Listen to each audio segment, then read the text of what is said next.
আমি বই পড়ি, আই রিড বুক। এবার যদি বলি আমি বই পড়ছি, মানে কাজটি চলমান, এই ক্ষেত্রে আমরা কি করব? I am reading book.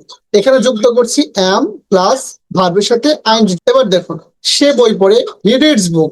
সে বই পড়ছে, অতএব কি কাজটি চলমান, সেক্ষেত্রে আমরা বলবো হি ইজ রিডিং বুক। অতএব এখানে যুক্ত করলাম ইজ এবং ভার্বের সাথে আইএনজি। এবার দেখুন, তারা বই পড়ে, দে রিড বুক। এবার যদি বলি তারা বই পড়ছে, অতএব কাজটি চলমান, এই ক্ষেত্রে আমরা বলবো দে আর রিডিং বুক। তাহলে এখানে আর যুক্ত করলাম এবং ভার্বের সাথে আইএনজি।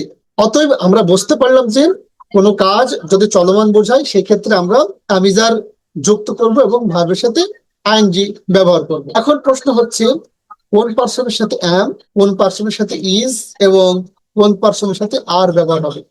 দেখুন, আই এর সাথে সবসময় এম ব্যবহার হয়, উই, ইউ, দে এর সাথে সবসময় আর ব্যবহার হয়, হি, সি, ইট এবং কোনো মানুষের নামের ক্ষেত্রে আমরা ইজ ব্যবহার করে থাকি। তো এই ধরনের সংক্ষিপ্ত ছোট ছোট ভিডিও পেতে ফলো করুন কিরণ ইংলিশ একাডেমি এবং কিরণ ইংলিশ একাডেমি ইউটিউব চ্যানেলের পাশে সবসময় থাকুন। ধন্যবাদ।